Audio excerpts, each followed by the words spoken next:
Hi there, my name is John Stevens, pastor of Zion Lutheran Church in Oregon City, Oregon, and we're part of the ELCA, and welcome to Dollar Store Children's Sermons, where we take a look at the lectionary text and we tie them to an item from the Dollar Tree.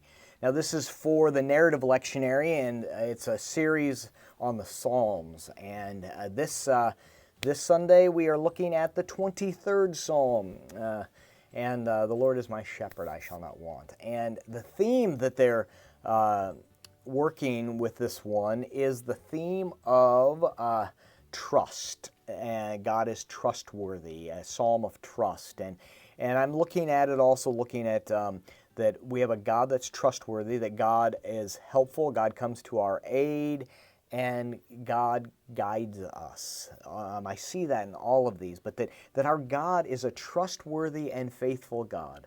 That this idea of using Jesus' term, the Good Shepherd, but that in this, that the psalm lifts up God as a shepherd, as one that comes to us in the midst of trouble and is a trustworthy and faithful God.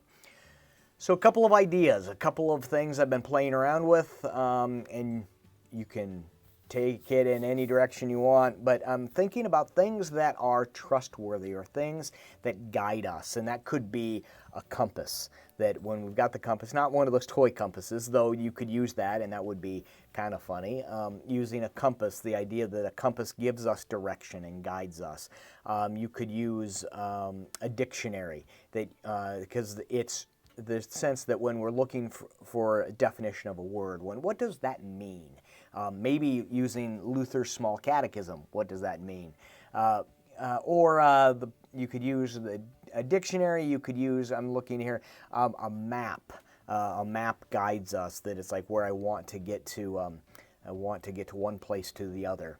If you've got your cell phone, you could use Google Maps, and this idea of where it shows you where you're at and where you're going to go, this trustworthy guide.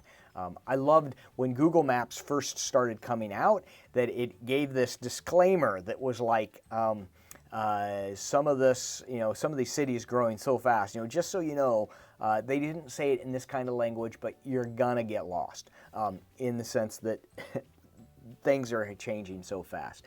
So, I mean, that God is more trustworthy than that, the things that we rely on.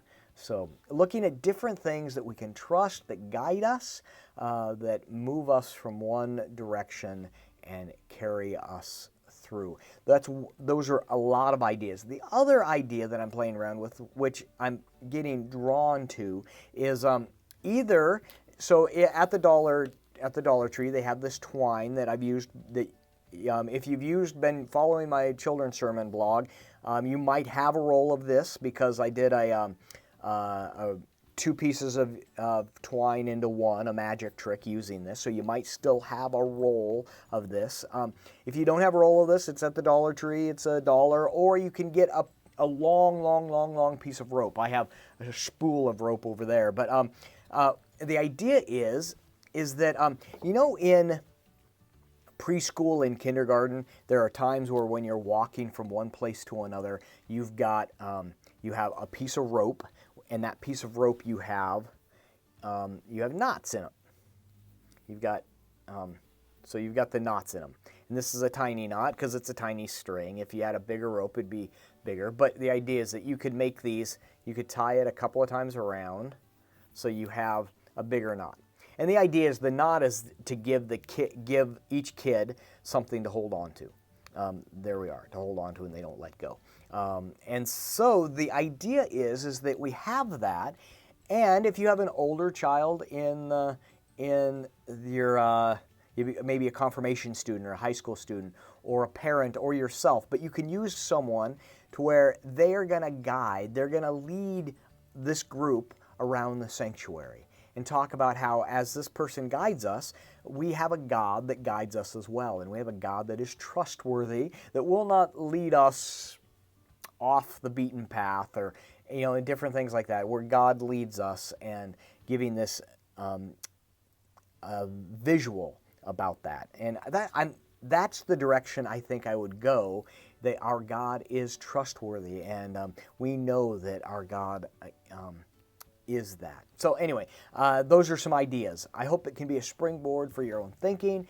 And as always, thanks for stopping by, and I hope you have a fantastic week.